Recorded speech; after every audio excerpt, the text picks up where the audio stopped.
Welcome to Change Mindset. I'm your host, AJ Smith. Let's get it. And I'm your host, Leon Keenan. The podcast is for everyday hustlers who said enough is enough.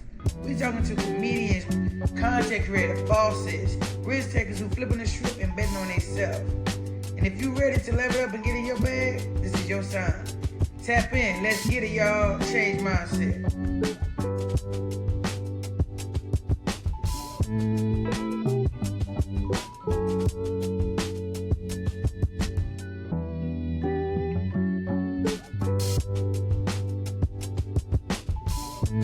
Here we go. Welcome back, y'all, to another episode of Change Mindset Podcast, man. Change Mindset. Let's get it. Hey, AJ, I ain't gonna lie, man. Whenever you tell me who was gonna be interviewing today, man, I did my little research on my dog, right? I did my little research, man. You can find dog in damn near any type of entertainment for real. For sure. When I say all around entertainer, dog really is an all around entertainer. Thank you, man. I'm trying. Like, he's a actor, a comedian, a rap artist, a singer, entrepreneur, a philanthropist. He give back, basketball player. Man, there's nothing that dog can't do. For real, there's nothing that dog can't do, man. The person to my right, his name is Quan, that guy. Quan, that guy, man.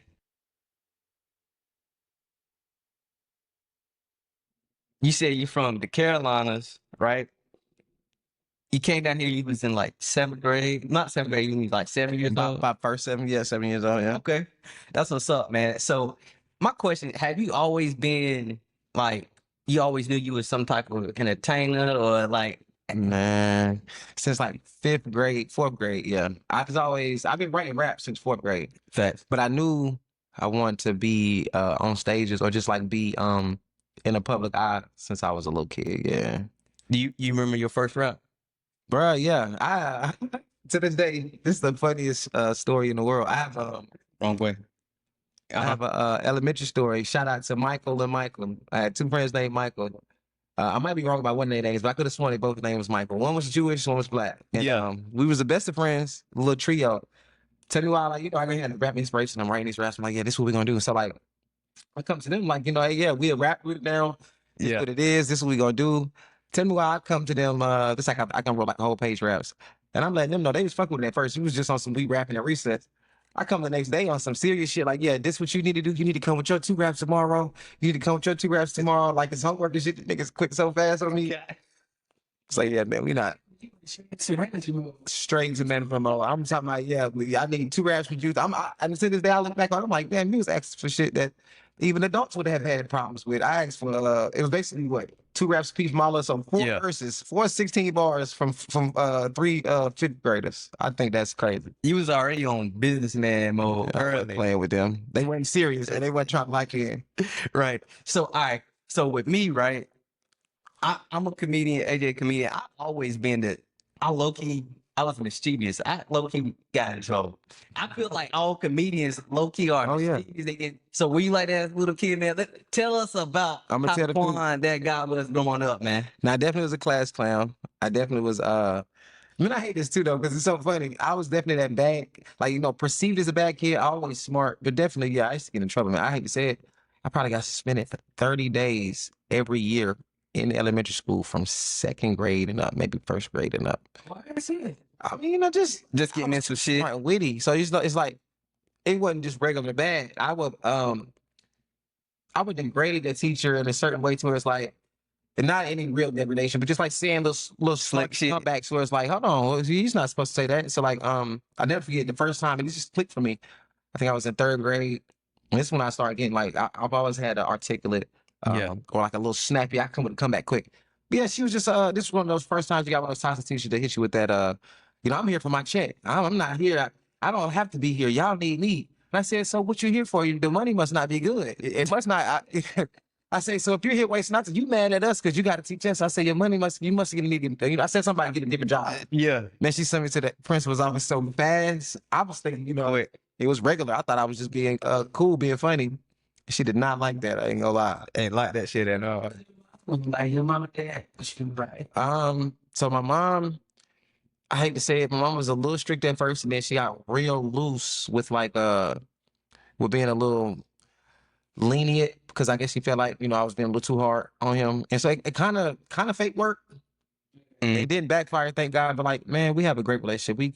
She's a part of the reason why I think I'm so damn funny because like she's talking with funny voices. She's always cracking jokes. She's very pro for any entertainer or any type of entertainment spectrum to have black actors or black entertainers within it. So like I've always got that, you might see a commercial, you might see a movie, and my mom always hit me, what are black actors at? And like, Right. She's always asked the funny or quirky questions that nobody's thinking of, what comedy is. And so yeah, I gotta give her most of my comedic I gotta give her the clout for that and give her the appreciation. Got you. So growing up, right? So everybody, we all like mimic either like uncle, cousins, brothers, something like that, right? Where we get like a lot of our funny, witty jokes and like how we get our character from. You know what I'm saying? Like who was that for you, man?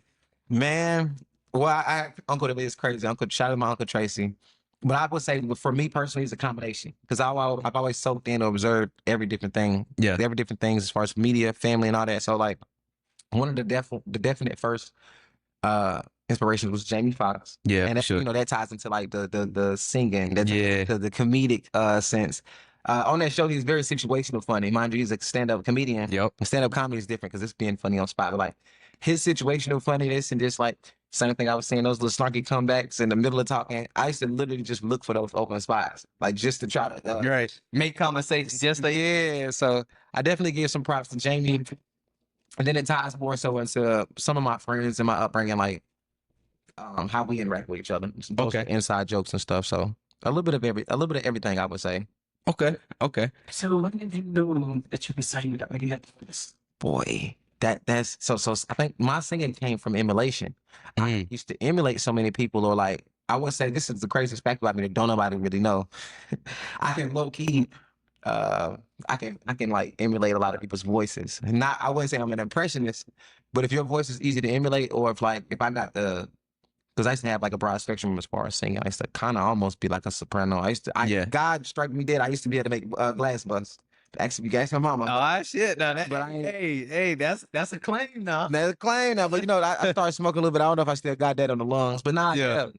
I used to kind of be like good at like emulating voices and stuff, and so Okay. yeah, I think singing came from me trying to sound like a lot of the singers I would hear, trying to say the same that they said exactly, and to a degree, now looking back on it, that was probably like vocal lessons for me because like I'm sitting trying to run to this day, and I'm gonna end this because I'm dragging this answer Right. on. To this day, I never forget. I used to feel some type of way. Shout out to Anthony Hamilton. Met him in Rock Hill, South Carolina, at That's dope. my man Money Train's event. And to this day, I still feel like I made it. He walked up to me and shook my hand so I can say something to him. Had a cameraman with me. I did look a little like I was doing something, but it was just still like, damn, that's Anthony. But to this day, I used to cry as a kid and get mad because on the note, Charlene, where he was like, woke up this morning, found the letter that she wrote. That wrote, I couldn't say it. As a deep man, I used to get so sad about it. So emulating people's voices and trying to sound like all the singers I heard growing up is a part of the reason I think I can sing now. We should. Favorite? These questions, I always tell people we gotta ask certain music questions in a relative sense. So you ask, who's your favorite new age past 10 years, and then who's your favorite all time? Who was your favorite as a little kid? As a little kid, oh man. You know what? Was it Usher? It's good night, baby. Usher was probably. Yeah. I'm 93. I'm 93. I'm not too. I'm telling y'all, it's never. I fuck with everybody, but I'm gonna say so. The first, trying to think, the first actual song I probably knew was probably a Drew Hill or Brian McKnight song, if I'm not mistaken. Take that. Yeah. It's like it was either that that one you like a dream come true, or it's something. Oh yeah, that was Definitely. But I would say a combination: Drew Hill, Brian McKnight. So when did your mama say, you know what, my baby can sing, my baby gonna sing it. Tell me, can I have my baby sing? Was she the one that type that like to push you out there? My mom, I ain't gonna lie, my mom like, really wanted me to be a boxer. Okay. My mom wanted me. I did see you. That's some crazy. things Yeah. too now. Yeah, I actually do box a little bit. Yeah. It's crazy. But to this day, I started like that. My mama really, really wanted me to be a boxer. She used to say that a lot.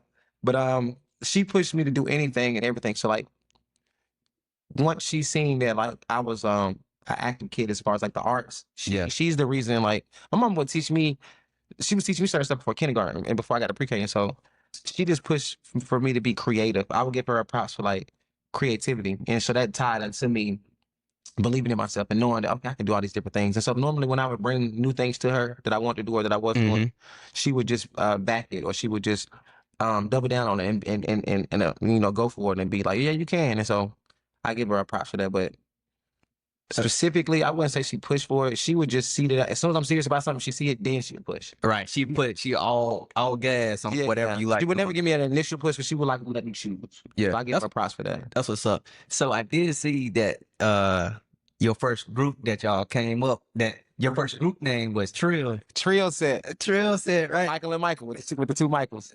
Trill set. How did y'all come up with that, man? An interesting story for that. I came up with it. It was just something random. I wanted to do something like, I think to this day, I'd give them their props.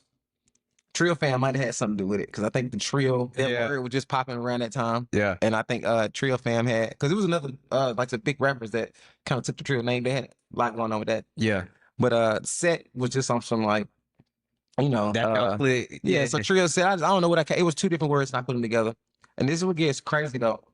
Now later on in life, with my other set of my day ones that I kind of grew up with, because I wouldn't really count my guys on elementary school with. I haven't actually lost contact with those guys, but y'all see this and y'all remember me. Tap in Smithfield Elementary class of 2005. Yeah, man, we're getting up there. Yeah, boy. Yeah, but in the younger years, my other guys that I grew up with, we rapping, and I come letting them know. I basically kind of like, God, please forgive me, I ain't shit for this. I kind of was like, yeah, I got a new rap name for it, y'all. Trill said, I mean, coming up with some shit for elementary, and they was fucking loose. Yeah, I was being smart. I'm like, shit, I ain't finna, you know, think too hard about it. But basically, I do that. Tell me why I'll never forget. We get into an argument maybe a year or two later after rapping and getting heavy. This like 16, 17. One of my homeboys, some kid, I made the name up. So, I'm like, no, you don't understand. I'm arguing heavy with him. I had to reveal with him, like, no, nigga, I've been made this name up. 2005. And so to this day, this is actually my evidence for that. Now I can admit, like, man, I've been made that name up. And I ended up arguing with somebody about it, about how what mine. So that was crazy. It was like it was like a David Ruffin situation. Somebody come to see you, Otis. So Otis. I've always had. That's why I'm child too. I'm the middle child. It's crazy. Okay. Middle child, but technically, well, I put it like this. I'm my mom's. No, what's your mom say? Hey, I'm my mom's firstborn, but I'm my pop's secondborn. So I'm like my pop's middle child, but I'm technically. Yeah, nah. I would say no. My mom's oldest. Yeah, all right. Pops, I'm the middle child. hey, what the thing is, who got some of that names? Moms. You know, I was at mom's house. Definitely the oldest of the house. I mean, so I was at, you know, some sugar and so on. So when my sister, so I love it. My sister didn't come to almost 9 years after me as far as in my mom's house. I was still seeing my brothers and all that on my dad's side. So, but within that spectrum in that household, I was alone for a little minute. So when my sister came, it was like a big surprise. I just was like, nigga, I got to share the spotlight. Yeah. And I loved it. I embraced it. I just was talking about that. My sister is so far away from me that it puts us in a unique spot because although we're not too close to where we can like go do a lot of the same things, we have an appreciation for each other to the point where like the age got don't really matter. Mm-hmm. But like I was definitely big brother vibes, you know. I will say I probably should have took her to the court more. I definitely take accountability for that. But my baby, she's smart. She understands the value of hard work, which any young female should learn before 15, 16, 17, before they start getting accustomed to handouts. But like, we had a strong relationship. We really kind of veered off probably we probably was way stronger in our younger years. We probably veered off around that 16, 17 age with me. We just like become rebellious, you know, get out the house, doing my own thing. But I think we're closer. That's how old buddy gave you the name, right? Oh yeah. So the Quan, that guy name, yeah, just like that's how it happened. Talking crazy. Somebody, yeah, I'm that guy because I'm doing so much, having a lot of traffic. And so yeah. Shout out to him. RIP my man Mitch too. Yeah, for sure. And thank you. got on the court. So does she play basketball too, or She's bartending right now. She's going back to school. Well, I'm so proud of her. But she actually has a lash business, and she can sing a little bit like me. I'm actually looking into. So one of the things I'm looking into right now, got a new single coming out. Okay. Y'all get ready for that. I need to. I'm gonna you gotta name the song before the end of the interview. But I actually am looking into getting some vocal lessons with either one of the best vocal coaches in Atlanta or Charlotte. Send them my way if y'all know. And I kind of want to probably put her in it as well and see if we can kind of tap into that potential too. That's what's up, man. That's what's up. So, yeah. So you talented, your sister's talented. Where did that come from? Like, is music and being that the goofy person or the multi-talented or The combination. did that run in the family or Definitely, I say God first and foremost. Got to give Him the glory for all the talents and all the things that we are able to experience and do. But like, I would definitely say my mom was singing Mary J. Blige, Mariah Carey's core albums, like when they was like really dominating the music industry. So she was singing albums back to back. She from the old school where you hear the album from the front to the beginning. So like, yeah, I was able to actually study music from like knowing how R&B supposed to sound from the beginning to the end, and then R&B album, how rap album supposed to sound from the beginning to the ending. Because I'm still listening to like the Hot Boys. I'm still listening to Master P. The range was so wide that on top of seeing her, obviously y'all know multimedia. Us, we kind of our generation from the 80s and up, we kind of grew up. The TV kind of like raised us a little bit too. So like like I said about Jamie, seeing but a little bit of everybody, seeing how the culture was progressing, and just trying to put my own style on it. So more than anything, man, it came from trying to be creative, trying to be different, and just trying to put something out there that was a little different from what I had going on. I still feel some type of way about that right now, though. True. Trying to put out some new original art for the world. what things like right? Mm-hmm. Some people is like like me because I feel it's pretty much like many versions of how I saw it needs to be. That's a great question. Nobody ever asked me that. So, because it was short lived, but I ain't gonna lie, it was some of the best. I talk about this all the time. I kind of have a story like the City Mouse and the Country Mouse. It's a story. And they both brothers, and one went to the city and one stayed in the country where they was from. And the one that stayed in the country was a little bit more peaceful. The one to the city had a little tumultuous little journey. But basically, I grew up there and it was country like. It was peaceful. It was football with your family, with your cousins. We stayed in my grandmother's house. My grandmama had it going on now. Think about it. Grandma stayed around the corner with a boyfriend in his house. My grandma had a family house that I granddad and her stayed in. And she basically had me. It was my mom, her two sisters. They all stayed in that, and basically had the house to themselves with their kids. But I got one aunt don't have no babies though. Shout out to my aunt, Aunt Nene. And so basically, it was just free lunch, playing football in front of the crib, country shit. We riding all the way across town. We getting stuck in the woods. That was like that. Growing up in a small town, you didn't really have to worry about too much. I did might have been. Might have experienced a little bit of racism. It was, but it was still like I'm happy that I didn't get to fully grow up there because I wouldn't have been who I was today. But I'm happy that I was able to go there and actually understand what real peace is like. Not being able to care about being on the internet, not really caring about being on TV all day. Yeah. Growing up in Rock Hill gave me the importance of like understanding that life isn't all about the media. Yeah. People, because you have to pass some people too. Yeah. Like Rock Hill was humble beginnings and very peaceful. So is you going to the scary night or scary video? Starlight. Shout out to the Starlight. Yeah, I was coming up when it was on its last legs. I might have went once or twice, but we got to fact check this because it might have closed down before I was done. I don't know if I was going to Cake's when I was little, when I first got up here or not. But I will say I heard so much about it. My mom talked about the Starlight down there like so much. So I heard the culture was big down there though. Okay. We might need to bring it back. So how was it like we saw a change? Like we saw, and these not saying that this culture change. Yeah, like pretty much. I feel when Town back to men in Charlotte, what I'm saying? It's definitely growing, yeah. So how was that? You were seeing that there were more people in schools, trainees, and then all that, different, as a kid. How did that work with their friends? shit. First, when I first got here, just seeing the bigger cities and the brighter lights was already like some shit that had me in awe.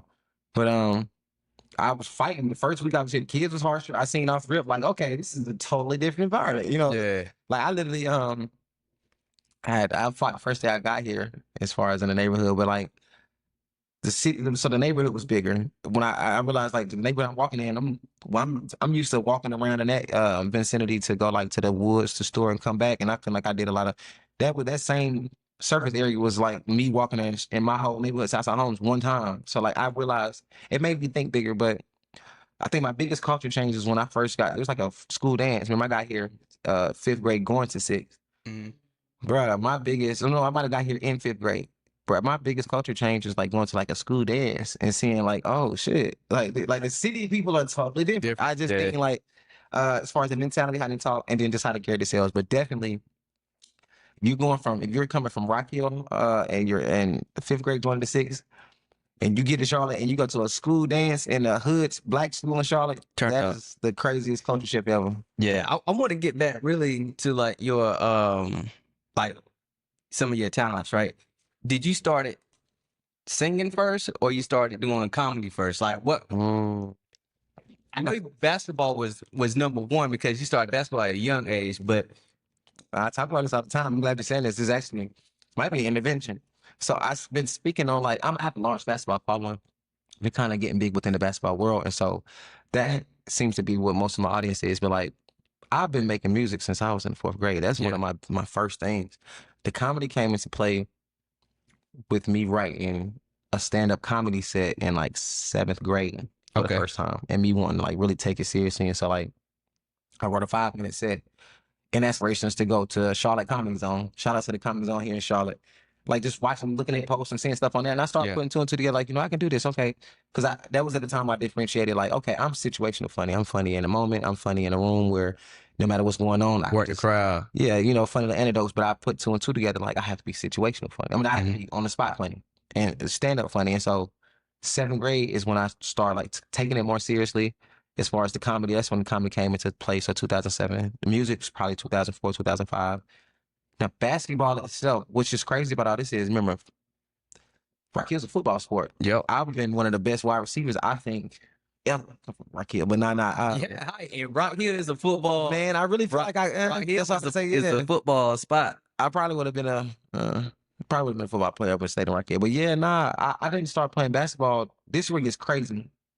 Played basketball as a thing to stay closer to some of the guys in my hood that I was cool with. My day one guys I was mentioning before that was in my little rap group. We all went to Bethlehem Center. I didn't start taking it seriously until like it became a competitive thing with us on who the best, who's scoring the most. Mind you, I was sorry on that team, scoring 0 points a game. They picking at me, blowing. They doing a hot rep on the van on the way from the games. 0 when I scored 0 points a game. Yeah, and I never forget. I went through that, feeling some type of way.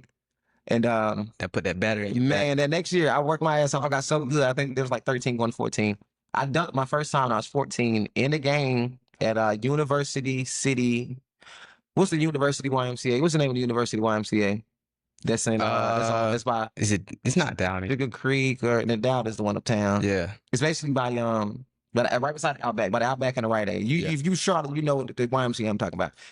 2014. Not 2014. Whatever year I was 14, I dunked there for the first time. And so like that's what put the spark in my back. Like, okay, damn. Cause that was very young age to be dunking. yeah. And we had a pretty good team that year. And so I definitely was practicing it. So you knew it's going to that day. Yeah, I think I might have just 3-stepped too. They let me slide. So Slide that way. Fuck it, man, but I never forget this. And this is the craziest shit ever. I'm in the answer on this too. But to this day, and I hate that I have like this thing where it's no in the middle with me. Sometimes people meet me, they either like love me and it's never going to change from that. Or some people just have this weird disdain and it's like, it's normally a personal problem. It's like they just seem like they hate me from the beginning. I just be trying to be like, what did I do? And it's not even just subject to just guys. It's like girls as well. And I obviously understand it's from my energy. But like, bro, I never forget. I got it done happy. I'm, doing all that. And it was like some locals that probably let me to the Y. Yeah. And obviously they probably were supporting the other team. But like it's a group of girls or somebody else. They was just all like making faces like, I don't know how to explain it. I never understood it, but it was a little weird energy. Yeah. I think one was like, he not 14. And it was just like, what? Right. That's crazy. Since 14, they've been trying to curve, but not yet. No, that was hilarious. That's crazy. So you still do a lot of basketball events and stuff like that now, right? Yeah, because I felt like I have a large following of basketball. I've had a couple of viral basketball comedy skits. Most of everybody in the big YouTube basketball world follow me. Robert's like follow me. So it's like, is that the why not thing? Because that's where most of my eyes are as far as my following and my audience. Gotcha. But I'm trying to get more business oriented with it. Gotcha. So the reason I ask you that because I'm pretty sure you know Hazy guy. He's the basketball stuff. Do you get? I just want to know since you in basketball, heavy basketball, and he heavy. I wonder if like y'all like cross paths with doing the. Yeah, I need to want to soon. You know what I'm saying? Y'all gotta, yeah. Y'all ain't been informed, man. I haven't. I don't know about that. I don't know about that. Hey, man, I'm happy for anybody that's from the city that's doing something. We were actually on tour last year. Okay. If you don't want to speak about it, that's cool too. That's cool I don't too. want them to think that this is set up. This is the craziest shit. Nah, it really ain't. So let's look at the camera. Let's give them a disclaimer. It really ain't. It really ain't. I don't know if they know this ain't set up. We It's actually not. just met today. These are great individuals. But It's really not set up. I don't think I know about his. I never met him in person. Yeah. Right. He is my frat brother, but I don't know. That is crazy. He is a bruh. I don't know. Yeah. So I swear to God. So I guess y'all gonna get a little hot one right here. I don't want to go too deep into it. Bruh, don't, because I don't want to come for me. I'm like, bruh, I don't know. Yeah, I just say, man, I'm proud of anybody that's from the city. Yeah, for sure. It ain't no bad blood. I don't have your girl around. Don't have your wife or your woman around them. But other than that, man, that nigga's a great basketball player. I wish he did more for the city, but really more than anything, I'm proud of that nigga, man. Anybody from Charlotte that's doing something, Trying to put it on, man. that's what I'm happy for. All right, that's cool. We're gonna leave that at that. We're gonna leave that at that. So I see more of your stuff. Just for my Mhm. no, but if your mindset, no the next world, you defense. Said you was a 93 elements. Mhm. And growing up, we did have an option to and one or India. You know what I'm saying? And bump with the Zoom, everybody was going to and one. You know what I'm saying? Yeah. Tell them. Main event, hot sauce. I met hot sauce in person too. Word. Yeah. How was that? Crazy. What did give it to us that basketball? But that's what it kind of reminds me of when I see I'm definitely in your face. I'm Reggie Miller, Gary Payton type, but I think I'm more offensive. Like I'm more offensively skilled, but I give you the vibe of those players as far as the in your face, the trash talk. It's all love though. Like the biggest misconception with me and with basketball, with everybody here in Charlotte. No, once again, like I said, y'all don't know, I'm one of the most hated and most loved basketball players here in Charlotte. Right. It's no in between. Mind you, I'm one of the first basketball content creators from Charlotte. I'm one of the first people to put up basketball videos and one of the first people in Charlotte, North Carolina to make a basketball page dedicated to highlights and trying to push towards making that a thing. So you know. No, I know that. We can fact check it. We can go look at the times. And this is where it gets crazy. I have a basketball page that I lost access to that I had around 2013, 2012. This is way before YouTube basketball became a thing. And it's called QTG B-Ball or QTG J-Fly, QTG B-Ball, if I'm not mistaken. But it's crazy. But basically, I'm like those guys, in your face type basketball player, but I have good spirits. I'm just trying to knock people off mentally, trying to make you upset. Yeah. I've realized once I get to people emotionally and mentally, like it's players to this day that they aren't better than me now, but they might have a better concept. They might have a better team, but it's times they come in the gym and I beat them just off mentally. I know Quan from being their bullshit today, so I'm mentally beating them before we even get to the physical battle. And so it just be like mental warfare for me. I just love it. Yeah. Basketball is missing. Basketball is definitely missing that edge. Basketball has come to a point where it's not soft. Accountability. It's soft. We can't barely now that the fouling thing that's a gray area, but like you can barely touch anybody now. But we it's a lot of like different misconceptions, man. A lot of kids don't even work hard. It's just about highlights. It's not about me no more. It's about playing with the best players, and it's about looking the best that I can out there while I'm doing it. So they want to see being it, and I'm waiting for it. It look like It look like you translate to it. Or go overseas, man. They got that back overseas too, man. That's crazy to say that. We've been talking about that. I'm actually and it's so scary, the best area in my life. I think I'm playing the best basketball of my life I felt like I was blackballed with the YouTube basketball stuff, but I'm not. That was that was a negative undertone I put on myself. I shouldn't have. Not liked by everybody, but there's no way I could be blackballed when, like I told you, almost all Right. the YouTubers follow me, Ballers Life follow me. I was just looking at it the wrong way. But I mean, I wanna. So how do you feel that she was black? That's what. Well, How do you feel? so I would say I fell out with another guy. Shout out to him too, and I'm so proud of him.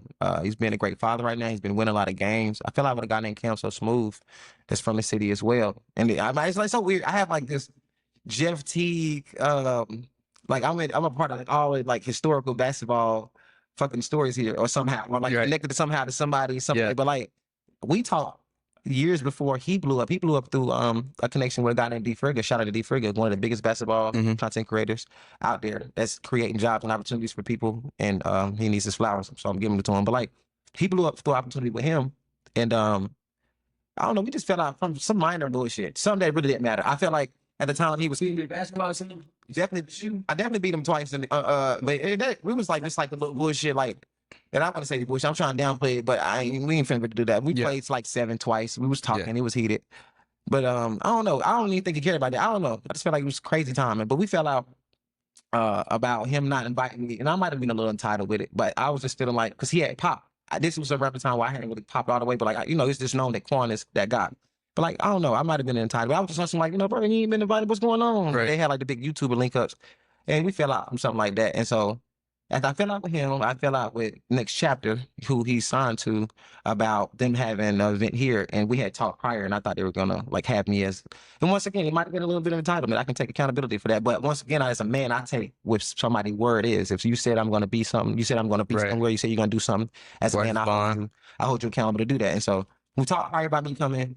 The narrative's changed, but this is weird. It was around the same time I fell out with Cam. And then after I fell out with Cam, it turned into they were around the time coming to Charlotte. And then it switched into, well, we have other players, and it turned into, we don't need your situation for. That's what I got from it. So did Gotcha. you think the city? So did you feel like Charlotte doesn't support his own? No, definitely not. But it's like, then you call it anytime, but then you feel like it's not enough. Hey, let's collab more.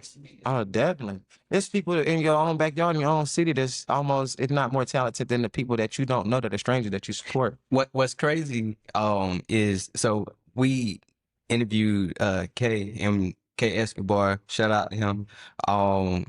And basically he was saying the same thing, like pretty much you got to go out and pop Man. and then bring it back. So I moved to Atlanta in December. Since I moved to Atlanta in December, I normally get like 1,500, 2,000, maybe 3,000 on a good day views. Man, ever since I moved to Atlanta, I've been getting like almost 5,000, almost 8,000 views on my story. I moved to Atlanta in December. I've been here maybe for a couple of weeks because I had to get to 2 pool, had a couple of court days. Gotcha. But like, yeah, man, I realized I got way more love and I got way more attention after I moved to Atlanta. And I felt like it was under the guise of, okay, he been doing something. He's up What he's there. doing, yeah. Some shit might pop up. Let me find a way to stay connected. I don't know what it is. I just Right. felt like I've been doing shit for the longest in the city, for the trying to put people on, trying to collab, and it shouldn't take for me to move away. It shouldn't take for me to have any big moments, and for you to see other people support me in another city, for you to feel like I want to come now and support. Right.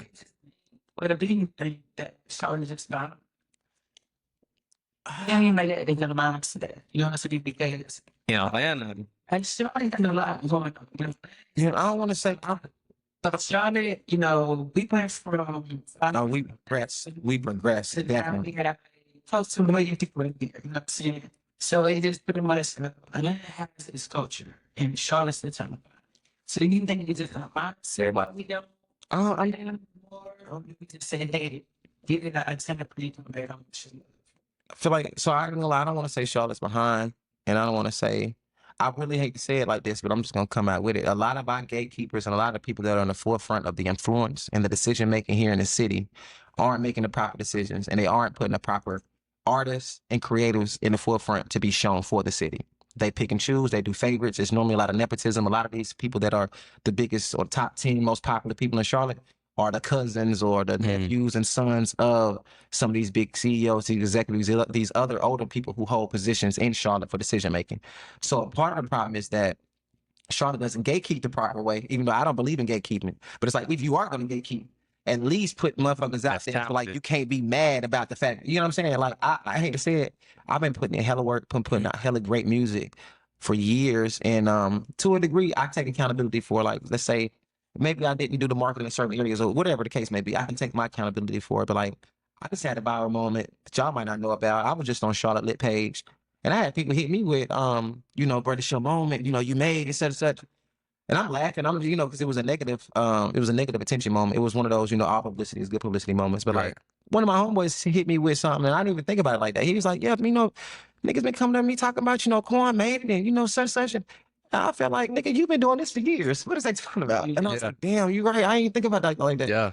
So to a degree, unfortunately, this world gravitates towards controversy and negative attention more. And so when you have more so of those things, people are going to gravitate more. I've never once made that a forefront of my music. I've never made stepping music. I've never been known to try to go shoot at nobody. I've never had too many popular shootouts. Like, these people popularize their shootouts. And then I got this one last, this is going to be crazy. We got to clip this.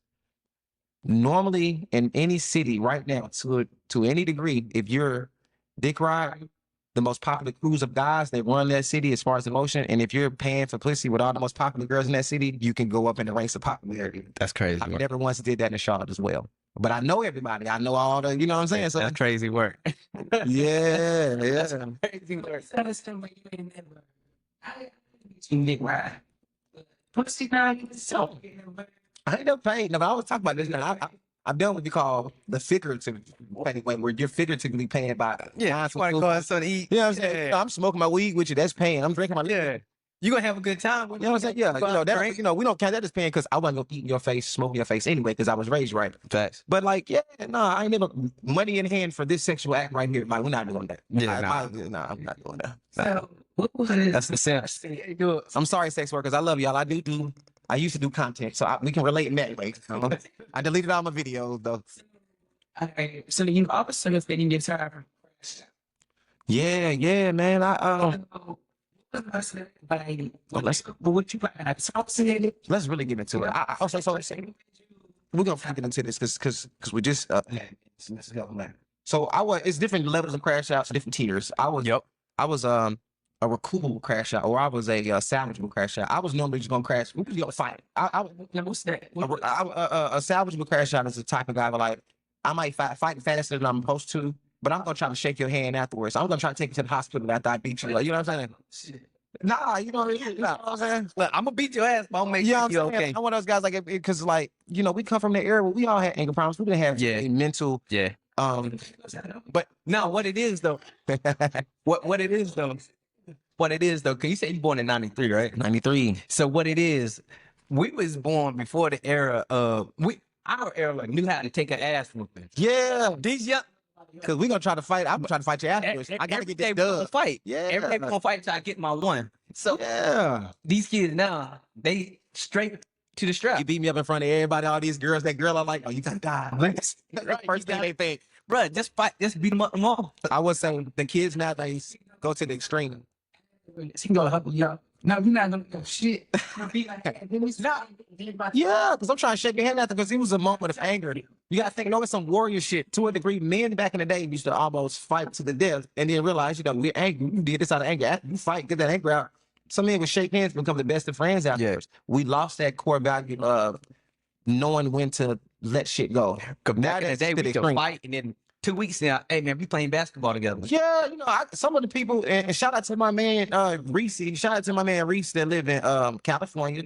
He up there, North California. Fought him at Livingstone College, and we always was both known as like the high heads in our college. Shout out to Livingstone College, class of 2021. Shout out. Finally fight, and I promise you, we never had a problem after that. Yeah. Randomly fought one time. It's respect. Cool after y'all that. earn y'all respect. And I'm still tapping in with you when I get out the calendar. So what makes you crash out? You said you was high. So what made you say? And that's why I say. I probably ain't using the word the wrong way. We might need to make a new word for what I mean as a crash out. God strike me dead, and I hate this to the fucking fullest. I've never been around a woman getting attacked publicly. I've never been around somebody hurting no kids. I've never been around no situation where people recording this like something happening. Like, what's going on? I crash out on the people who deserve it. So like people who think they're bullies, people who are like murderers in the neighborhood, drug dealers who don't stand for no good qualities, no morals, but they're in the hood, poison in the hood. Yeah. Thinking they finna step on everything. We can't move how we want to move comfortably. I had Respect, mindset. crash out. So I come from a superhero era too. Goku, fucking Superman, Spider-Man. So I used to think, am I saying unrealistic? Yeah. I had this savior complex where I used to feel like, I wanted to help certain people. So like it would be a moralistic thing.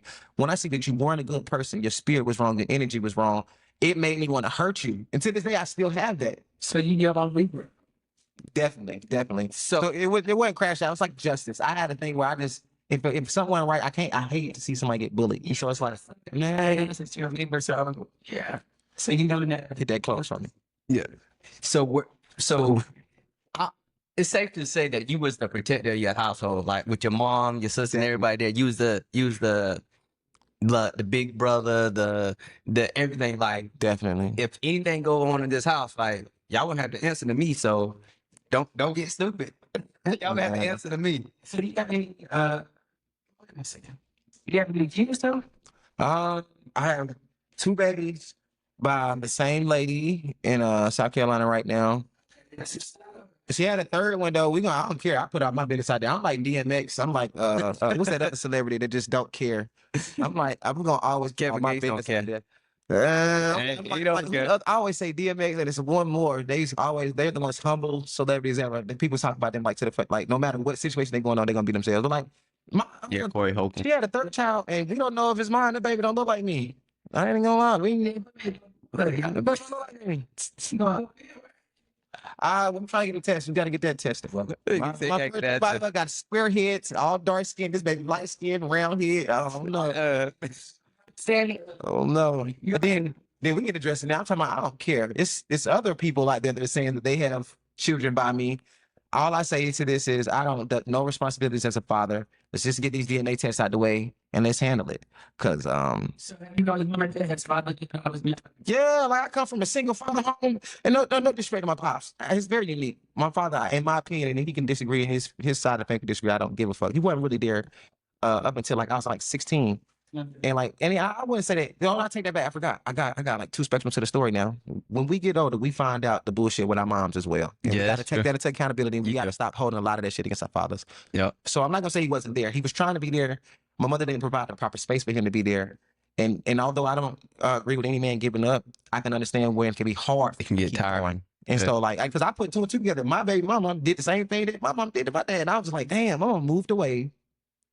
Got pregnant by another guy, which is already a super red flag with my little sister. Remember 9 years later. But my mama, got pregnant with my sister. She moved up here. And she didn't tell my dad. Don't y'all know my dad was going to work one day, and he seen my mama randomly walking to her job on some like, because he just randomly got a job up here with his wife's dad. And so he on some like, damn, what's going on? I've been looking for such and such. And so that's how they even got rekindled. Don't you know her dad seen my dad walk my mama and fired his ass too. Crazy. That's crazy. Yeah. That's crazy work. So how do you feel about what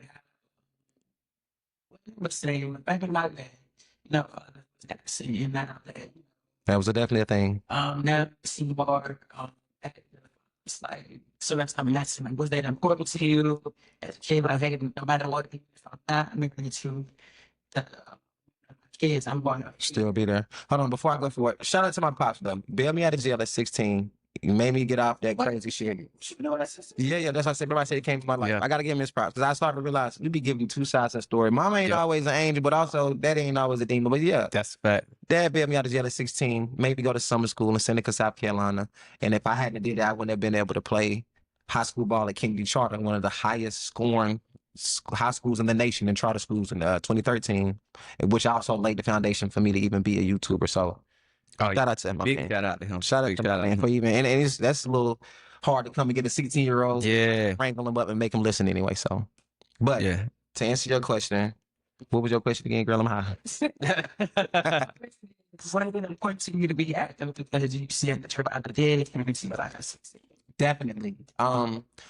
because like I said, I'm not gonna say he wasn't there. I didn't know the story, so I was under the guys that like, yeah, he wasn't fucking with us. So yeah, like I always told myself, like, and I didn't forget. Shout out to EJ and Jamil McSwain, my two original brothers. These niggas, we made a pact to like never have no abortions, never leave our babies. I don't know if they forgot, but you know, I think we all been staying true to it. That's what's up. But like, yeah, when you're another person that your father isn't there, you have that feeling of wanting to outdo him, and you have that feeling of wanting to have to be there for your kids to prove that point. I will say though, it's a shitty spectrum because we're in a stage now where like a lot of women use the children as a tool to hurt the father, or use the children and create a false narrative as a tool of living a life that like this is the biggest thing I hate with single mothers, because my son lived with me for a year. And I'm sorry we got on single mothers. I love y'all, but I'm probably talking from a personal experience. But I don't like, because I go through this, a mother would kind of push you away, keep his kids from you, don't want to let you see him, call you a deadbeat, and then have everybody under the impression that you don't want to see your baby, but they're keeping them from you. Yeah. And then, yeah, so like I've kind of dealt with that. And so it's a shitty spectrum where you're longing to be a father and you're trying your hardest to make it happen. And somebody is keeping your children away from you. You get burnt out mentally from trying to make that work so much. And sometimes you got to put your peace first. But I will say the kid's always going to come first before you hate the mother of your children. Gotcha. So, what, whenever, you know, get in, but how can you go back to, you know, seeing from that, actually not from that? Put the kids first. Remember that her opinion shouldn't matter as far as what the kids think. Because what the kids think is all that matters. You kind of, I hate to say it, kind of not really go through it. But as a man, sometimes you do gotta. I hate to say it. I mean, because it's like what you're not gonna see your kids. Sometimes I wasn't gonna ask kids, but sometimes you gotta just let them talk. You know what I'm saying? Let them think, or let them go. You got it. Narrative. Yeah. Because I've had times where like I want to see my kids so bad that like you can talk crazy. Yeah. Somebody as I'm going in, picking them up, leaving. Yeah, that's what's up. Because I mean, like I said, the biggest shit is you should love your children and love the relationship that you want with your children and that time with them more than you hate her.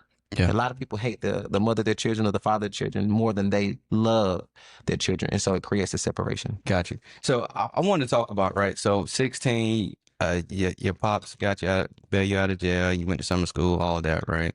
What was that? When was that moment where, because you say you went to Livingstone as well. Shout out to LC. You know what I'm saying?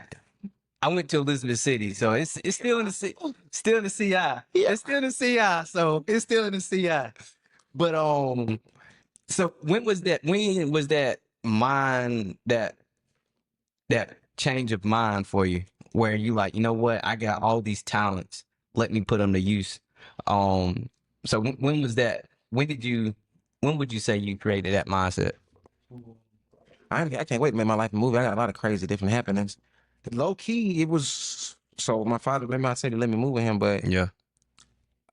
I don't want to say gave up on me, but I think it was just a little too much maintenance. His wife basically lobbied for me to come back home because she felt like I was being probably not a bad influence, being a little too rough with my brothers and shit. Shout out to John, Doe, and Javion. But basically, she wanted me to come back, and when I didn't even stay down there for longer than a year. He kind of sent me back towards the end of the year. So I got there at the beginning of the summertime. Mhm. Might have been a full year, but I got there in the summertime. Remember I told you I did summer school, and I stayed there probably after the first progress report that came out. Mind you, I don't know if they knew this, but our grades translate from the next state to the next one. Mm-hmm. I just got out of jail. I was locked up. I have all Fs. Yeah. So when my grades roll over to South Carolina, my father was under the impression that, I don't know, y'all know this nigga came into my great aunt house. Shout out to my great aunt Reed. And tried to fight and came in, huff and puff, blah, blah, blah. I kind of like let him have it at first. They came in, he swung at my head, and I don't know how I missed the hood in the other duck. And I'm like thinking it's like a gown. What I'm that bad. I was like, yeah, we fighting He just playing. swung, yeah. And that nigga really huffing and puffing. He got the report card and he blanking. Yeah. Also, I'm not taking it seriously. And I ain't gonna lie. Everything came out. Like the you not there for me. Oh, man, my mind started letting out everything. You ain't such, you know. And so we got into it heavy. And I think that was the beginning point of the departure from there. Because after that, you know, a couple weeks went by. I probably at my grandma's house all the time because we all stayed close to each other in Seneca. And they kicked my black ass to the curb, sent back to Charlotte. And then I don't know, something clicked to me. I was just like, damn. Because I feel like you gotta think about this, and this psychologically is crazy. I already feel like my father gave up on me and he wasn't there. Yeah. And then for you to come, he kind of helped me. I'm already happy about it. I'm like, okay, this is a new leaf. Just something I'm already not used to. So for him to kind of send me back it made me feel like, damn, you gave up on me twice. Facts. Mind Yeah. you, you sided with your wife, who you already had. And me, getting older, I understand it now. That's the foundation that he built with her. That was strong as hell when I wasn't there. So that's something that he may or may not feel like is either as important or something that he may lose. But like, he basically, let it kind of influence. And it might have been his own personal decision too. I don't know. But basically, I feel like, niggas gave up on me twice. Saw my black ass back here. And I'm not mad at it. And that was when you was like, all right, I'm about to start. I'm about to start going all in on basketball and all the other.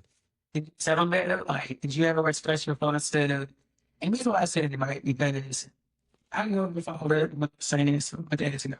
So, like, did you ever tell me about how you feel? Because, I see that, a lot of that in the topic it doesn't matter that, or, interrupt you with mom speaking up for the sons, have you ever had one of my talk with your father and say, hey, this how you make me feel?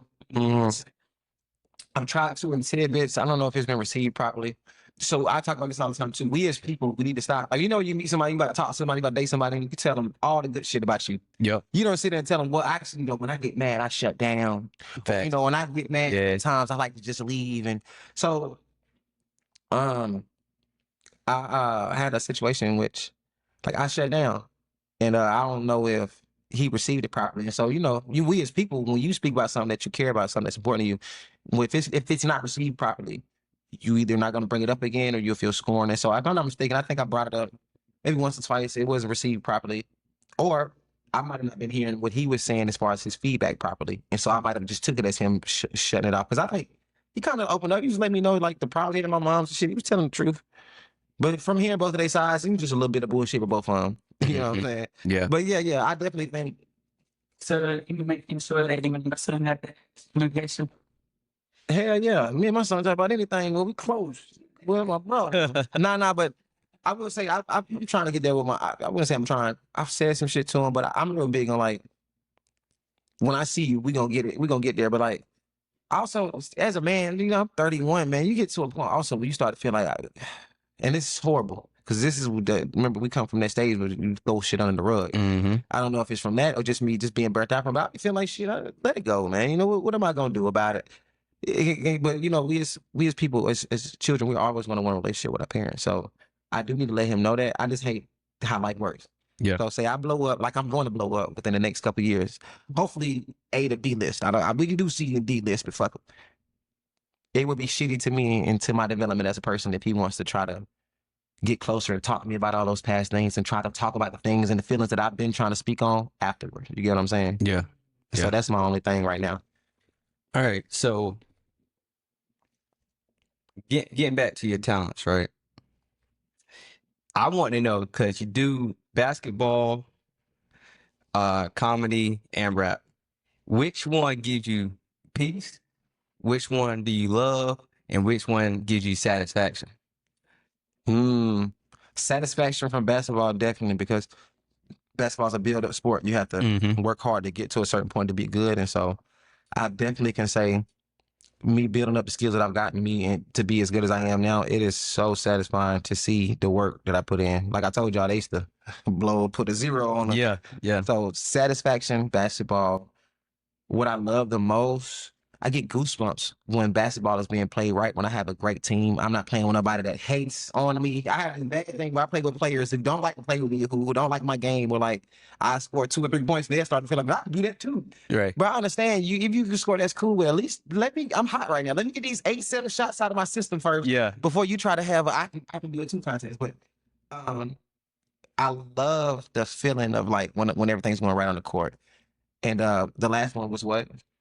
Which one give you peace? So, and I get comedy, basketball, and rap or what music. What gives me the most peace is definitely gonna be music and the comedy. When I know I've written some good shit, like I get peace from writing certain music. Like I'm a realist with the music, so like I can hear music that I make. I'm not one of those niggas that think every song I make sounds good. Like I can hear some shit. That's why I know I'm gonna be a great A&R as I get older or manager. Like I've had times where I hear my songs, I'm like, okay, that's not it. Mhm. So like once you finally tweak a song, like a perfect song is perfect verse, Yeah. chorus, bridge, breakdown, all that. When I've made songs like that, or when I've made certain comedy skits that I've written, it's like it's no holes in it. I get the piece from like knowing like, damn, I can't believe I got to that point to even be able to do this or be this good at it. And so like, yeah, I get peace from like completing and creating art. Gotcha. That's what's up. So, so you do comedy. Do you do any of the? Because we do comedy as well. Would you do any of like the open mics around here in Charlotte, or Yeah, usually I've done go out comedy zone. and- I've done comedy zone. Atlanta? I've been trying to outsource. So I did. Shout out to the biggest comedy club in Atlanta. I've done Uptown Comedy Club. Yeah, for sure. But I take it back. That's not a lie. I was there to do it, and I was supposed to be the last guy, and I did get to do it. I did. It's a little fake little anecdote, but it wasn't enough. But I've been kind of like writing a full set right now. I've been trying to write. This is gonna sound a little crazy from a comedian's perspective, because I feel like I've been doing too many skits. A lot of real comedians, a lot of our old school comedians that we know and that are famous now, really don't be liking a lot of the skit comedians. They don't like when you They get on. don't It. like when They you do want you to both. get on the stage. So I'm actually fuck y'all head up with this one. I've been writing 3 different 5-minute sets. Well, that's all different topics. And so right now I'm into my second set of 5 minutes. It's set 7 actually though. No. So 7 and 5. So I'm at 12 minutes right now worth of 2 different sets, 12 minutes worth of time. And I'm trying to get all those sets together first. Then go harder with the skits, go crazy with the skits. And then once we build this following online and we're able to, because remember, that's how people even get booked for these comedy shows. A lot of these skit comedians literally get booked for real shows now off of skits. And so like, I kind of want to have it to where when that does pop, because I hate to say it, I have a good little formula. I don't think that's ever been holding me back from, because I went viral a couple times. Continuously going viral is not having the proper team and just a proper production schedule. But like, man, it ain't gonna be hard to get the content together. So once I get those skits together fully, as soon as I go hard with the content and it comes in, shows, now I got the sets already together. And then we can start building new shit. So when the Netflix special come or when the bigger opportunities come, you prepared. I have sets that I haven't even let nobody hear yet. That's dope. So she was a question. So where did the basketball like start getting heavy into that? Like when did you start putting those shows? Oh yeah, I'm glad she said that. Battle of the Buckets, August 17th, Lithonia, Georgia. Get ready for it. One of the biggest basketball events. Getting that rolling every month. Because I've seen a lot of people and what I'm seeing about the community. I see that you post a lot of the debates on saying like, what was I not saying? No, what? I made a basis out of this. You say, I got some. So, we really get, this is one of the best podcasts I've been on because we're getting a lot of info that a lot of people don't know that they need to. So, I was one of the first people from North Carolina featured on the Next Chapter, one of the biggest basketball platforms. Shout out to them. They unfollowed me. I fell out with Scotty, but it's cool. It's cool. Because sometimes, man, I hate to say it, you can't kind of be fake with me. You can't cut corners with me. And so it's like, if you say you're going to do something, you have to do it. Or if you can't like, you just can't fake with me. I hate to say it. You just got to be real with me. And sometimes when people there's some people in this world who don't like to approach certain problems head on. They may get scared of the conflict. They may get scared of how somebody's going to react. So they feel like, I just want to speak on it until it happens. You just can't do that with me, unfortunately. Is there room like, so I get it though, but is there room for some type of gray area or like open? Gray area. Is there room for y'all like, you know, people fall out with people all the time, but they also apologize and come back together. It's open for am I saying the right? Reconciliation. I'm always right to mend certain things. I just, accountability is key. That's all. But it ain't no bad blood. Everybody that I mentioned, I love all of them and I want all of them to make it. It's just for that sure. I was the most smart. I hate to say I ain't, anything like I came at them and I was mad. I'm the one that was the victim as far as just being me. Right. But yes, I'm always open to. So we're gonna get into it. So the biggest thing, the first person on Next Chapter, and it was a very big moment. I realized like, okay, this is something that's great. This is something that's really, and I put 2 and 2 together. I'm like, why are we not doing this in Charlotte? And so around 2021, 2022, we got to go fact check the numbers. Me and one of the biggest cameramen, shout out to my little brother, Trippy Cinematic. Me and him I came up with the idea. I'm like, bro, I'm going to do this. I'm going to do my own Basketball Ones events, just kind of like, similar to that. But like, we put our own sauce onto it. We're going to make it kids oriented. And I'm one of the first people, and we can fact check this. I have the receipts. One of the first people to implement women's basketball games within my event. And so, yeah, basically, like coaching. So like, yeah, because we got to incorporate everybody. It ain't just about the guys hooping. And so, like, some shit happened to where, like, we didn't get to get that. We had the flyer, we dropped the flyer, we dropped the specifics. Hey, you know, one woman's 2v2. We dropped all the specifics, and we weren't able to get it out the way. We weren't able to get it handled at the time. I don't know if I had went to jail at the time. It's a lot of crazy circumstances. And so my cameraman basically did a very similar event to that with somebody else that I wouldn't say that I was at odds at, but I would say this is a person that is we have to remember this for this. I can't wait to start doing like funny the comedy videos. We have people in this world that I would come as far as to say are Quan haters, or they're Quan naysayers. QNS. We're gonna find those funny names for it. It's like there are people who don't like my energy, clearly don't like me, but they stay around me, they stick around me, they try to use me for their own beneficial reasons. And yeah, basically they end up doing an event, and I'm not no hater. The event popped off. It's starting to become like a thing, and it's still a thing here in the city, and I'm very proud of it. But I put two and two together. I started feeling like, okay, man, I've already feel like I got blackballed. I feel like I haven't got my proper appreciation, and I feel like they're taking my ideas and running with them. And so I feel like, you know what? So I was at one point I was ranting. I feel like I was entertainment for people because they'll never try. They knew better to ever, you know, be in my face and ever do any direct things. But it was always throwing stones and hiding their hands. And so I realized, okay, I'm on live with almost 200, 800 people, but it's like we're not getting none out of that, but a bunch of laughs. We get some points out, but it's like I don't want to become this entertainment for people because I'm one of those guys where like people try to make me mad and make me also laugh and shit, but they knew not to take it too far because you know some shit might actually happen. And so like. I felt like, you know what, man, let me actually monetize off this the proper way. Let me actually create this culture like I've been wanting to. I want to actually bring communities and kids together with this, use positivity and basketball to actually strengthen the community. It was never about me trying to just be the man, be that guy. And so after seeing that, you know, I feel like I got blackballed. I feel like my ideas got took. I felt like I got cast to the side, even though I am the part of the reason why anybody in Charlotte wants to have a camera on the side of a basketball court to see them play. And so I feel like it's time to just stop worrying about the negatives and let's find all the positives within this situation, go forward and continue to build this tribe and just do it the right way. You know, seeing the people that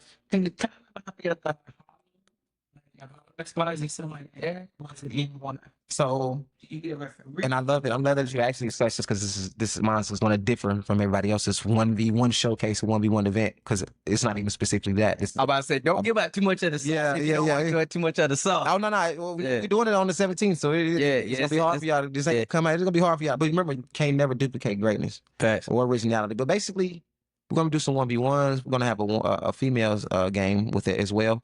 But the only thing I'm doing differently with mine is we're going to have a 5v5 at the end as well, too. So we're implementing other players to come that might not have been in a 1v1. Say you might have lost your game. You want to prove yourself, but you might have not got the proper platform to show that you was good like that. Say you lost 3 to 12 or something. You playing my 5-on-5. Afterwards, you're able to show that. I'm kind of giving people a different platform to show their all-around game. I'm making sure there's always going to be a community-based incentive for the kids. Or my 2 focus groups are at-risk teens and single mothers. And so, like, I'm going to find a way to, because we're going to, I'm either going to sponsor 5 haircuts from 5 kids that are local to the Latonia area, or I'm going to do something with a kids charity event out there. I'm working on that, a meeting with that in like 2 days. And so, like, I want to make sure we're bringing, I want people to come here. You remember that feeling you used to get when you first went to Caribbeans? Yeah. And that feeling when you left that I got to come back. Certain stuff, things I want to create that feeling with people to the point where they gotta come, they're looking forward to it. And also, like you were saying, eventually the bigger it gets and the bigger partnerships we get to the point where like, and it's so important that people feel like we would rather come here than to go to the NBA. So that's big dreams, Pop. Yeah. So why not in Charlotte? Well, I remember we didn't even get to finish that when we were talking about it earlier. Once again, I got most of the attention I've ever gotten ever from Charlotte people when I moved to Atlanta. But it's not even, I'm not, it's not about where you at. It's not about where you're from, it's where you at. But like, I'm repping where I'm from everywhere. I'm never going to forget Rock Hill. I'm never going to forget Southside Home, Charlotte. But like, you can't make a lot of things happen where you're from I think I've been doing this for years. I've been trying to bring people together for years. I've been trying to get people to collab with music for years. I can count on not even one finger, not even 2 hands, how many people I've did songs with here in Charlotte. And I don't know if it comes from an intimidation thing maybe I might not be playing it right. Maybe I'm bullshit. I don't know. But like, kind of gets burnt out. Like I'm not hate to say it, the energy that I get when I went to Atlanta was the same energy that was when I went to college. Everybody's ambitious. Everybody trying to do something. Everybody want to do something. Everybody's eager to collab. It's like in this day it's kind of disheartening coming here and then getting shitted on by people that know I'm talented, been know me for years. Kind of You know what I'm saying? off. Like I never forget. I was my first month in Atlanta. I did a balloon pop video. My first month in Atlanta though, I'm a very whoever type of guy. It's girls. I'm thinking like IG models. Hey, goddamn, my name Quan, follow me. Oh, okay, yeah, bet. Taking my phone. They not being sedity. It's girls that, fives and sixes. I come to Charlotte, y'all shitting on me. It's like Yeah. you get that feeling of like, okay, basically, if I don't have to go through this, why go through it? And so like, I love my city and I know it's going to change and I have high hopes for, and you got, I think to a degree, maybe I'm not in the right areas too in Charlotte. I think it may be areas in Charlotte that there's some hella creatives and maybe I'm not around the right people. So I kind of take accountability for saying that maybe I need to get out more. But like, man, I don't know. It's just that feeling of when you're around people that want more or trying to do more, you gravitate more towards it. But more than anything, it's just the hometown syndrome. Everybody thinks where they're from is shitty and they want to leave. Even people that live in dream places like Cali, people that live in Cabo, people that live in Bali, they always shit on where they're from because that's just how it feels. But to a degree, if I had the right resources and I had the right tribe around me here in Charlotte, I wouldn't be speaking about none of that shit. I would be happy and I wouldn't care. Gotcha.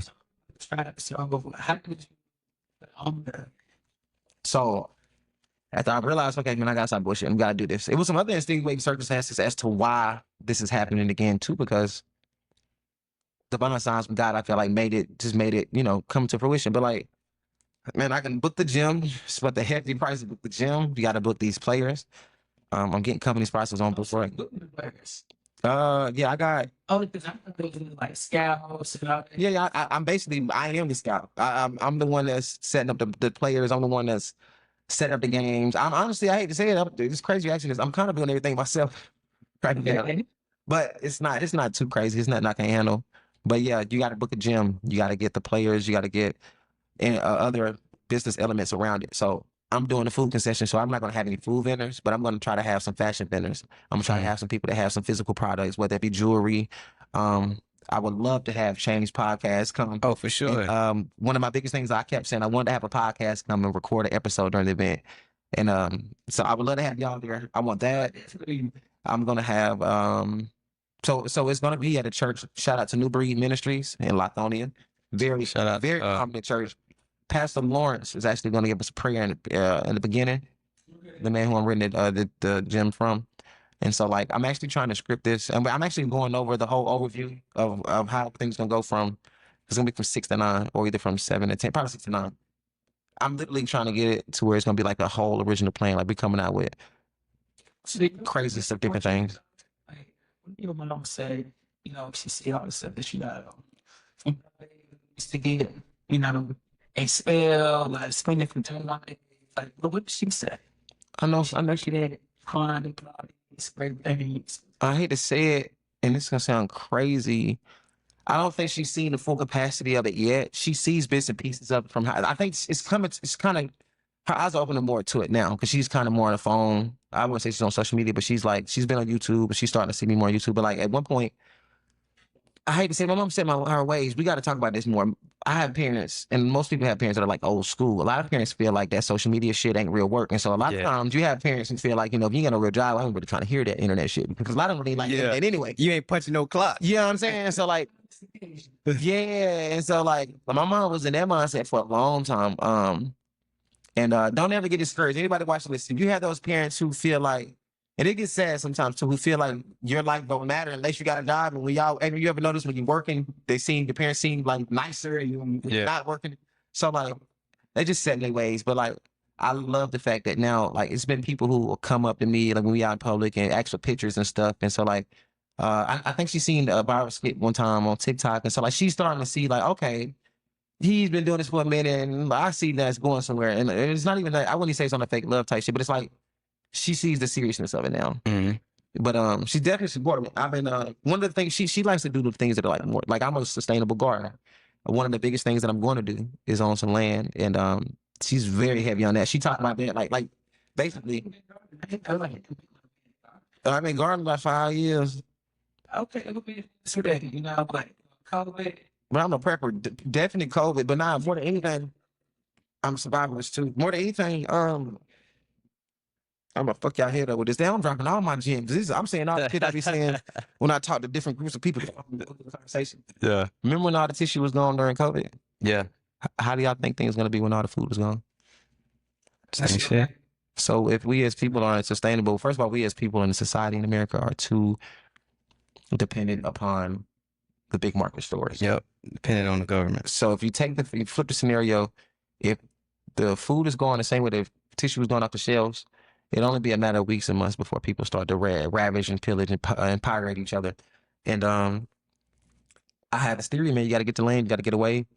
You got to be self-sustainable. You got to have your own water source, power source, food source, shelter, and ways to make fire. And you got to put yourself in a position where you can grow your own food. And if you got cut off from the grid, you would still be able to survive. Mm-hmm. And so it comes from that. But I mean, my mom was like a gardener. I'm a country boy too. Remember, I'm picking funny stuff, right here, and all that. Yeah. And then, after I seen that, it scared me. And it put me in the mindset of knowing, like, okay, do I have the proper resources to be able to survive if they cut us off for a little bit? And so right now, niggas do now, you know what I mean? That was enough to scare me. But yeah. I love it, though. So, I noticed this, like a summer life dumped it, right? What's in my second hair? What's the name of it? Flex. Yeah, the Flex. Flex, man. I love that song too. I actually said I actually said it in one of my songs and stopped me. So I actually had probably over 60 songs beforehand, maybe 3 to 4 years prior to this. And I just deleted like 8 mixtapes from iTunes and Spotify and all that because just as far as royalties, mind you, I'm getting bigger now. It probably would have been good to keep it, but as far as legalities, a lot of the music I didn't own. So you gotta think about ownership as a black man, or just as an artist, period. I didn't own a lot of the leases on the beats. I didn't have the rights to a lot of I was on covers to a lot of actually like real songs and stuff. Yeah. It's like so we as artists and we as people we're lazy and we don't want to learn the business side. If you as a person learn the business side, and that ain't even just music. If you learn the business side of music, you learn the business side of the restaurant industry, you learn the business side of being a comedian, all that. It puts you in a different perspective because we all are creators. We all are sometimes just the artists. And we got to get out of that because if you want to take something further, unless you're fully managed and you're okay with just getting a cut off your profits, then you should always want to look into the business side. And so like, started learning like contract knowledge and started realizing like, okay, I'm putting myself at a disadvantage. If I blow up tomorrow, this is going to be ways people just going to take bread from me. And so I deleted all the songs that I didn't own and I deleted all the songs that I didn't have rights to and all the songs that I couldn't profit off of. Okay. And so we're about to do, it's like a rebranding, but I'm definitely dropping more music. So who would you say your style is? Because you can't rap. So what would you say? Because Chris Brown can do that too now. Well, it was something about camera, so they together, soul. Yeah, neo soul, conscious rap. But it's like it's a little bit of ratchetness in there too, because I don't even listen about No, it's like, don't get me started. I'm very wide. I think I can make all music. I definitely think my 2 specifications would probably be like neo soul, conscious rap, but I can. That's your next. I'm from Southside Homes in Charlotte, North Carolina. I can go make a little trap song. I can go make a little booty shaking song too. Right. Tomorrow, you know what I'm saying? So it's a wide spectrum, but I definitely would say, what was the initial question? What's your style? I would definitely say my style is original, it's unique, and we're actually going to find a word for that. It's coming. We're going to come up with an original word for that, because, I like that. Okay. But you have something with names, so, it's you made that was what was that my mistake, Was you I was a little heartbroken. I wasn't going to sound heartbroken, but so we as men downplay our love. And women sometimes overcompensate for their love. We get too much in love. And niggas try to downplay their love to the guys. Now remember I said something about the head shit earlier. I said watch your girl around them. Yeah, I was hurt. Somebody was fucking my girl. Goddamn. I think I've always been the perfect side dude. I've always been a dude that girls either cheat with or hit up after they break up with their guy, or whatever the case may be. Now I would never say that I've cheated with a girl and I normally knew that she had a guy. It normally is always after her. But like, I found it was on the other end of the stick, and it was the crazy shit in life. I went through that shit. Damn. We was together for 2 years too. Damn. That's the shit. Was you decide? Nah, I found out on December 5th. It went through the phone. Oh, you decide? Nah, I was the boyfriend. Yeah. With my name tatted 3 times on this girl. QTG on the wrist, QTG on the finger, Jaquavius McCoy in the ribs, the whole name. Had the guy text this girl, I miss you. I went to her phone, found out everything. She fucking with my homeboy I'm on tour with. She fucking with her coworkers. She fucking with. Yeah, it was like my random Uber drivers. Like I'll tell y'all a few stories. I'm like, nah, nigga, you lying. So, Damn.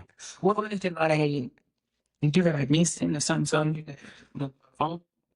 Bro, God wouldn't show his ways. She was in the doghouse. She's out of the house. She was in the doghouse because she had just gave. Bro, this is so crazy. I was talking, we gonna let it all out. This we do, Bro, I swear to God. I know you ain't know. We do Right. hold it every Monday. Shout out to my man Chewy, shout out to Real. And basically, yeah, that's our God's time. You already being selfish, like on some, yeah, you know, she basically butted in. I'm like, okay, you can come. Gun brought her, and like she gave a dude a number, and basically the dude called her. And that night, I was like, yeah, where you at? I'm like, okay, you giving out a number? So I'm like, yeah, you done. I'm done talking to you. She come to get her stuff. Tell you why in the middle of getting her stuff, I see the text on the phone. My guy, I'm on tour with it. Just was on tour with it. You live in Cali, you got way more followers. Crazy work. Mind you, I don't even want this local girl. Your girl look better. You Crazy work. issue, paying rent, Crazy all work. that. So Crazy yeah. work. Basically everything came out and God worked in mysterious ways. Think about the way relationships is turning. You know, it's you know, I'm sure you know, we know our daddy was your boss. So now that's like, Yeah. she got no pepper. It's piss in the dating pool. Nah, I hate to say it. So it's we gotta put this shit into different categories. I can't. Yeah, they probably trying to do something to me after I blow because I'm telling you, I'm always provide solutions. We have people that are you gotta always put labels on shit. I hate to classify, but we have real true lover dreamers that are like kind of us from the 90s and 80s that Yeah. grew up seeing that Cinderella love. We grew up seeing happily ever after. So we still have we're dreamers. We're hopeless romantics. You have people who are still in that mindset, to think that in that mindset, they move like single people and they don't never want to be in a relationship, but they want that title, they want that feeling, and they want that attention. They just want to be around. released. So you have some people who are always in relationship, they never know how to be alone, but they move like single people. And then you have people who are just single, doing their thing, they don't lie, they tell the truth, and they do what the fuck they want to do.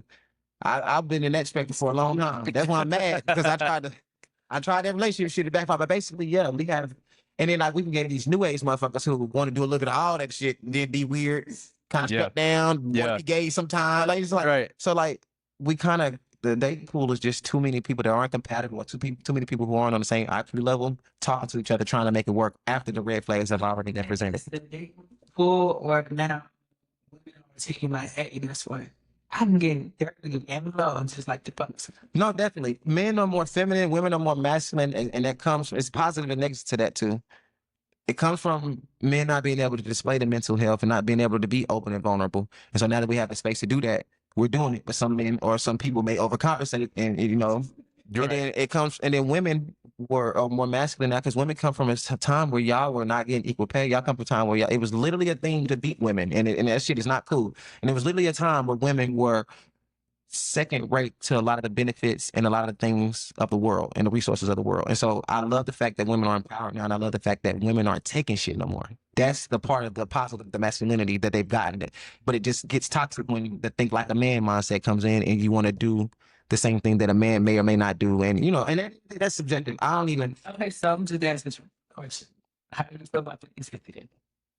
So, man, damn, that's another thing. I didn't even know that was the thing until I put 2 and 2 together. Like, damn, there's so many different spectrums to everything. Because 100? Yeah. It's mom and daddy, previous, you know. They got bills paid. Basically, we had no common structure for this. Now we do, because it's 50-50 relationships, then it's 100-0 relationships too.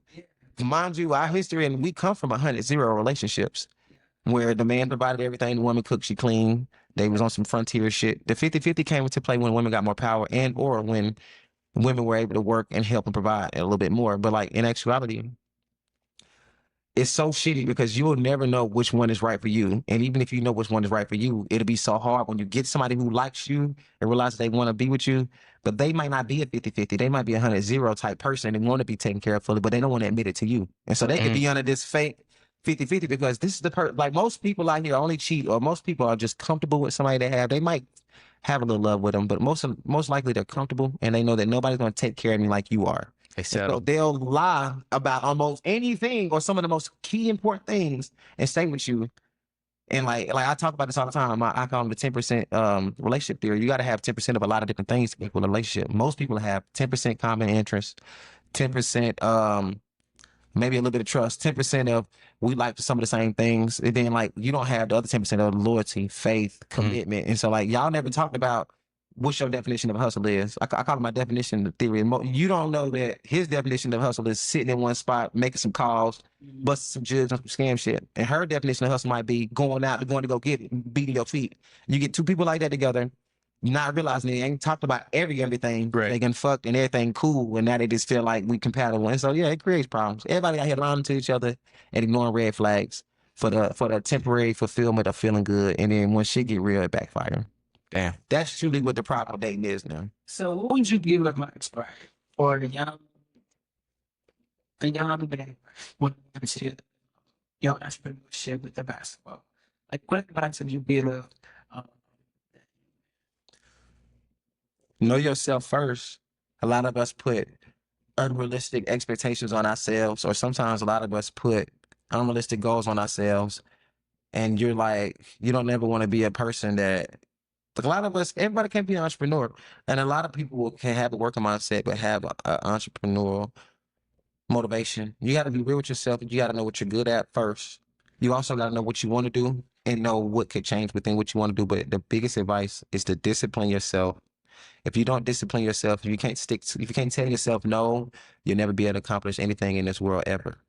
We can tell somebody no that we don't know. We can tell somebody no that we do know that we love fast as fuck, but we can never tell ourselves no in moments where we're tempted, in moments where we have to stay on track to what we plan and we don't feel like it. And so if you can't discipline yourself, tell yourself no, stick to certain routines, do mental exercises in order to strengthen your mental, the same way we do physical exercises, then you'll never be able to accomplish anything because it starts with yourself.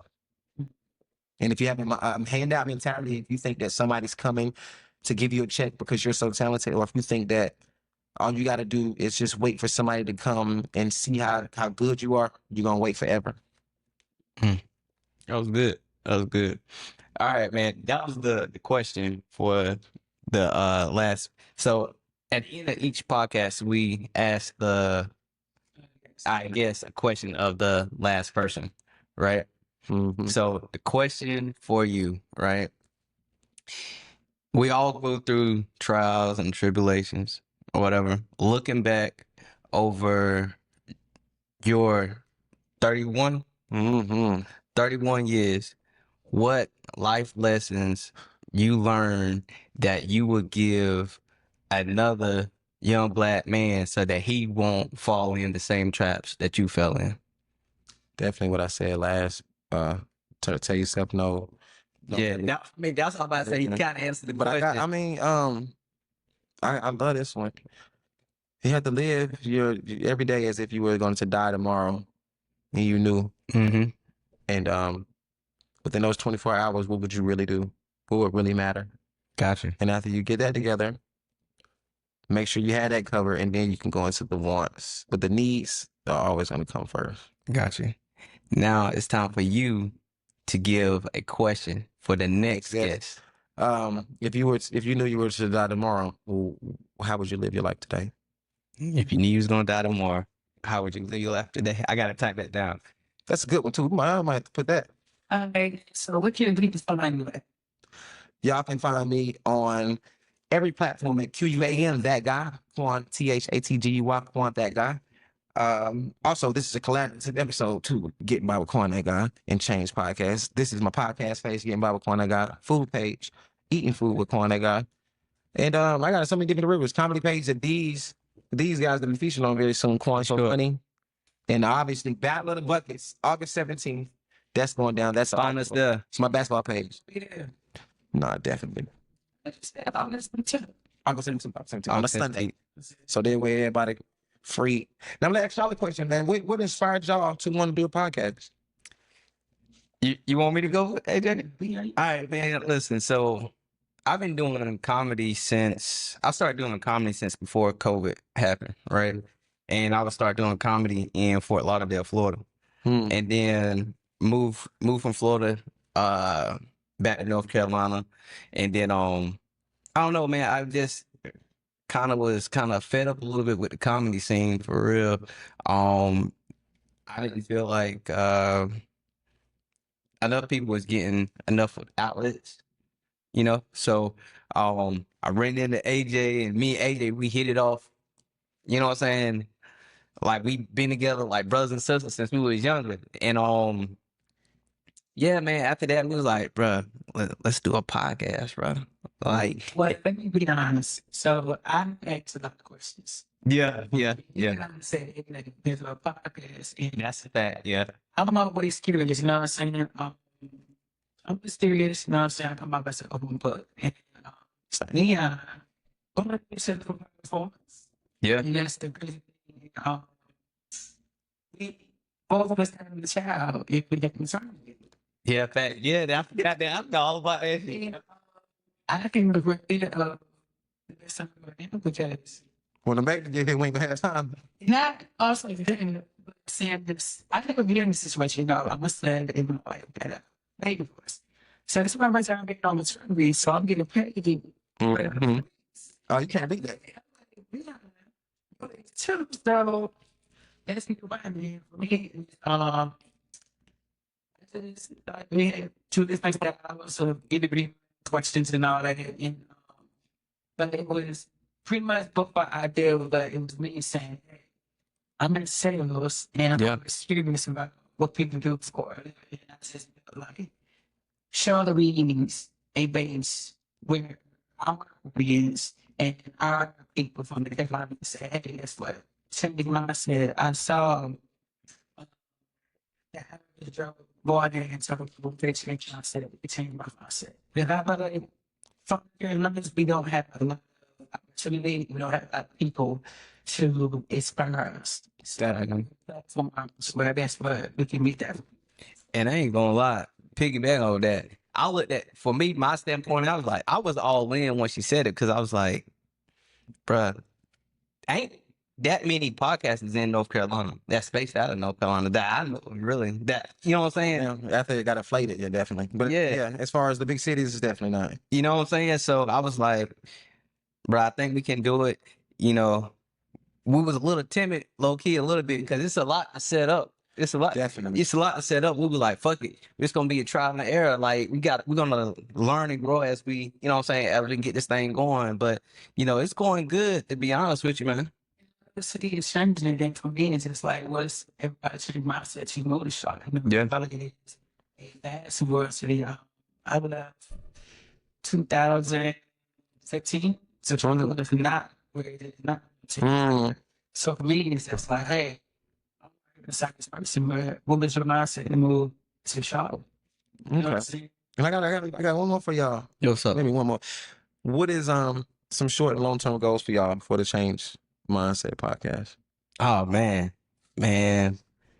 Even back, Short first? You doing the short first?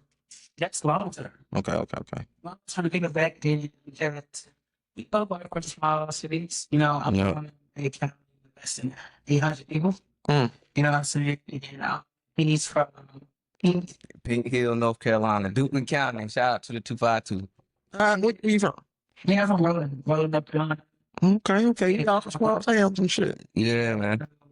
For me, like some real message is, you know what I'm saying, to inspire the numbers. It's tell them, hey, just because you can't go to something, you say, you know, I said, you know, see what I said. Honestly, man, with me, short term / long term, man, I just want to keep doing this, man. To be honest with you, in a small town, me doing this right, me even doing comedy and putting it on Facebook and Instagram, them know that I do comedy. They don't have to tell me that I inspire them to do more. Got it, but I know it. You know what I'm saying? Like I know it. You don't That's got moving to Charlotte. I know that was inspiration for them to see. You know what I'm saying? Like, you don't get too many people that come out of my small town. Like, we got one stoplight. Damn. You know what I'm saying? You don't get too many people that come out of my small little town, especially black. It's typically the white kids that, you know what I'm saying, they say, oh, they're going to make it and stuff like that. But now looking back, it's kind of reversed. Like, it's mostly the white kids that's stuck on meth in my hometown. Yeah, I've been hearing about the fentanyl crisis in these small towns. You know what I'm saying? So, but I really just want, not just the black kids, but the white kids too, or just the people I went to school with. I just want my thing is just to inspire to do more, and then use this platform to, do more stuff for the community, jump my career off a little bit more as well. Like I just wanted to use this platform to bring education, because you never know how us bringing you on can inspire a kid to. I'm not a basketball. I didn't play basketball growing up. Play, but I wasn't great. You know what I'm saying? So you never know, that person could be like, "Oh, bro, you really don't like. You could go to college and play ball and stuff, but you ain't got to. I can just, you know what I'm saying? I definitely think it's an experience. Yeah, you know what I'm saying? Requirement. Right. I can create my own buzz and bring something like what you got going on back to the city. Well, back to the town. That And work it that way. Just open people's eyes to different business opportunities and let people know that there's more than life than just that small town. That's what it's all about. But I'm sorry. I was studying. I see my children. I didn't start out. It's become like a business newspaper. This same what changed my mindset. Being that expert. A lot of people changing their mindset and want to better. So let's talk. It's want to say the change your mindset.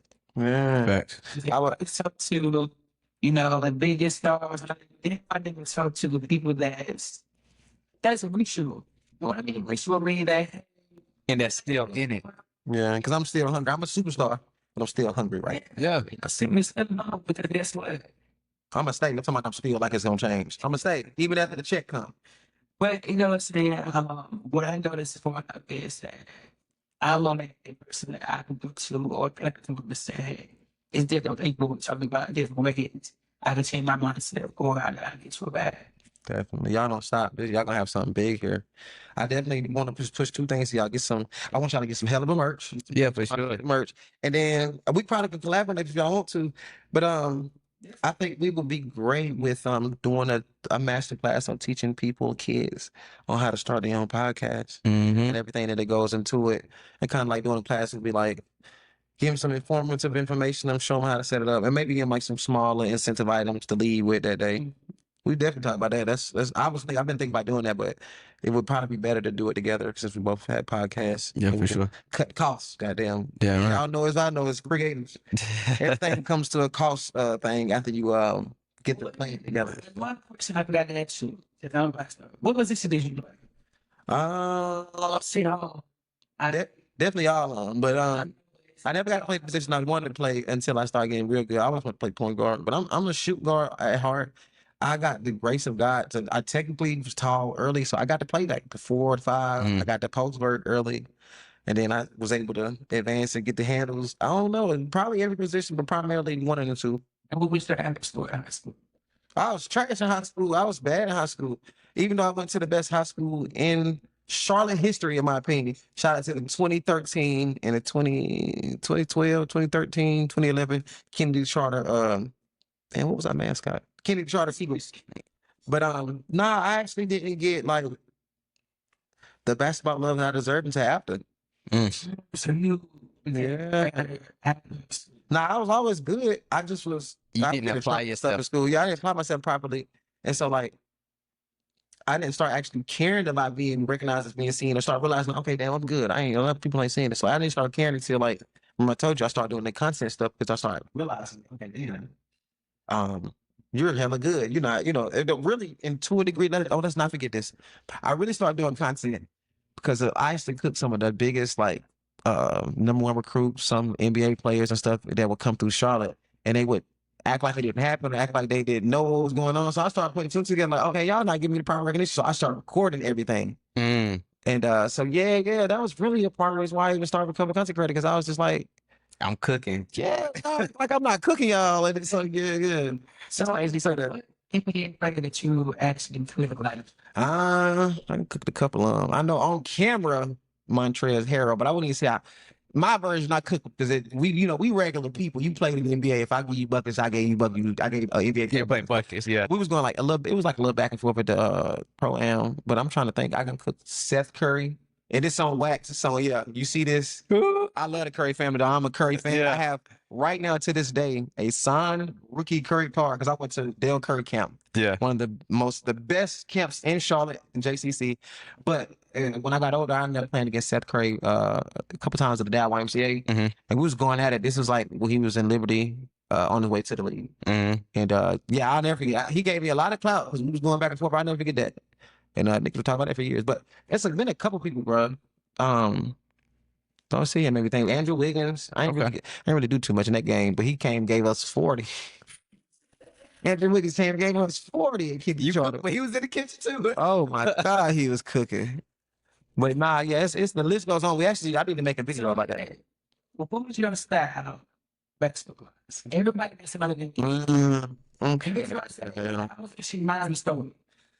Niggas be, niggas gonna say some shit that sound unrealistic. So you ask me, I'm a tall Kyrie Irving, but nah, man, I'm gonna base this on personality, play style, and favoritism. Niggas tell me the truth. Personality, I'm that in your face talking that shit, but I still love you though. So it's like, I think my personality would probably be like, who's a shit talker other than Gary Payton and other than I was gonna say Kevin Garnett is saying too many sus ass. He do that. He says crazy. I would never say that out of anger. But the intensity of Kevin Garnett, and then my play style. I'm a scorer at heart, so I definitely would probably say taller Kyrie, not as polished. Because he's a smaller guard. Smaller guards have way crisper handles and all that. But yeah, I think I play like Kyrie a little bit. If you think I'm lying, you give me a comparison to the player I play like below in the comments. But and then what was the third one? Play style. What's going on? And then what's the third one? What did you say? I said,